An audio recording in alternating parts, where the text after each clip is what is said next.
so? U.S. Embassy. They said Abuja is not safe.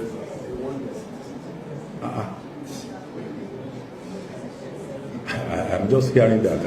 I'm not sure that was coming from U.S. Embassy. I'm not. I hope you are not. I hope it's not a social media thing. Be careful, huh?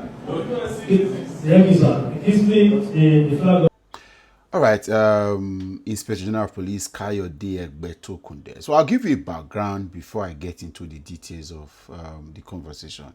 So on the 22nd of June, in the wake of the continuous crisis in Iran and Israel, the United States government, through its embassy and consulate in Nigeria, informed its citizens, as well as the staff of the embassy and families that are in Nigeria, in an internal memo that was also made public, that they should be wary or very careful in going to government offices and military bases. Of course, because they believe that hurting one American citizen anywhere in the world will be hurting the American nation.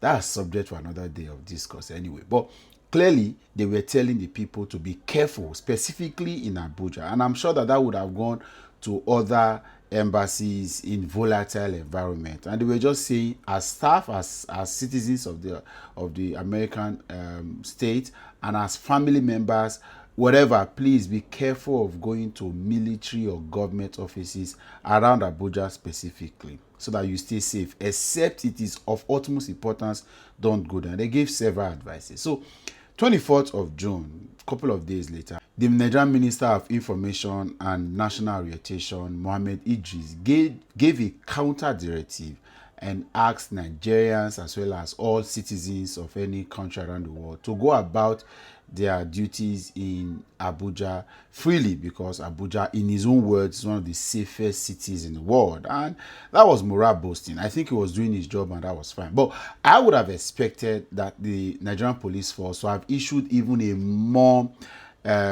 more morale boosting statement, so to speak, because of course they are saddled with the responsibility of maintaining law and order and protecting citizens and visitors of the in and out of the country. And so I expected that to have been done, but we didn't get that. So I could assume that the Minister of Information spoke on behalf of all Nigerians, the Nigerian government, and that was fine. There was no need to ask too much after all. Now, this is the IGP feeding questions from newsmen very recently. I think this was about yesterday or so. And then they asked him, because of course nobody saw them give that statement out about the American embassy or consulate in Nigeria requesting citizens to stay off, and they asked him the question. Guess what? The IGP was ignorant, was unaware of whatever the US government has said.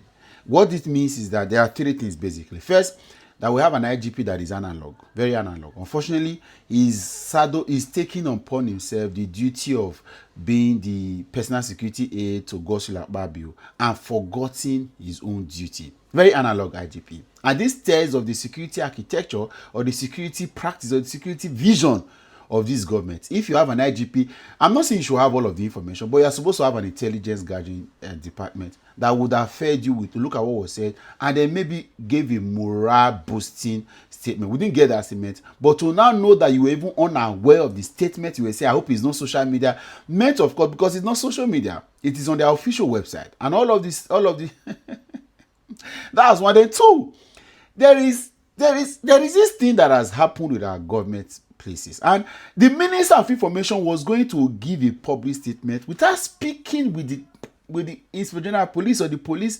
the main stay, the main the fulcrum, the pillar of societal safety is with the police. So who did the minister? So you just went on to give a vague, unconnecting, just any statement out there without at least putting effort in place to have said, okay, this has been done, the DSS, the police, and all of the agencies that are meant to protect him, and then he went on. It means that there is no connectivity within our government. And then this is where I know that government at a very level. It is in this country where the CBN was at variance with the was it the CBN? Yes, where the Minister of Finance had discrepancy, had different understanding and ideology against the central bank governor. It is in Nigeria. It is in Nigeria where NNPC and the Ministry of Petroleum Resources will have issues, where there's supposed to be synergy to work. How can the Ministry of Information and National Orientation not be working with the Nigerian police force to have given such that kind of intelligence that the American government put out?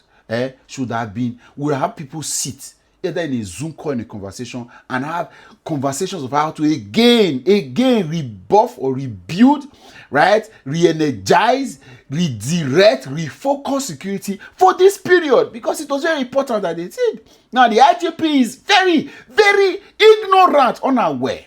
Now the people in the IGP circles, Muyiwa Adejobi, the First PPRO, and all of these guys, what are you guys doing? Why have you guys sad? The other day I'm seeing Muyiwa's video on Sandra Duru's page giving commendation. We have now had politicians, according to Showore, where he was talking about having military generals. Maybe you should just listen to Showore here. When we are ready and when Nigerians are ready, we are interested in a revolution. We have made that very clear. Because that's what can end this nonsense in our body politic. You have all these military generals who don't go to war. And it's only in Nigeria that somebody who has never fought a war before will become a general in the army. Based on the number of traditional rulers he knows or the GO of his church, that's how they become general. And that's the absolute truth. We have military generals who are involved in politicking, involved in land grabbing, involved in oil installations, and police. We now have policemen that are involved in too much politics, playing ethnic jingoism and bigotry and tribalism. We have policemen who are defending causes of people. We are supposed to have a police force that is detribalized, that is all for Nigeria, that would stand in again. But now we have police force that bears the coloration of the ruling party. It is now almost an APC arm, APC security arm. And that's why all of these things are rubbish. Why is the IG? How can the IGP be unaware of a serious public statement from the US embassy like that? What are you doing with synergy? Why do we keep having cracks in links with government? Now this is even a government that all of you are serving and worshiping. Yet you cannot. This analog IGP that should be in a farm in his village is bearing the office of being IGP and blatantly ignorant in all directions. Not this, not the first, because I have asked consistently, what is the vision of security? Since Bola Ahmed Tinubu came, what has been the difference? What has he brought in differently that Buhari did? Bola Ahmed Tinubu is just a Buhari that speaks Yoruba. That's all. That's all. Shameless. This IGP,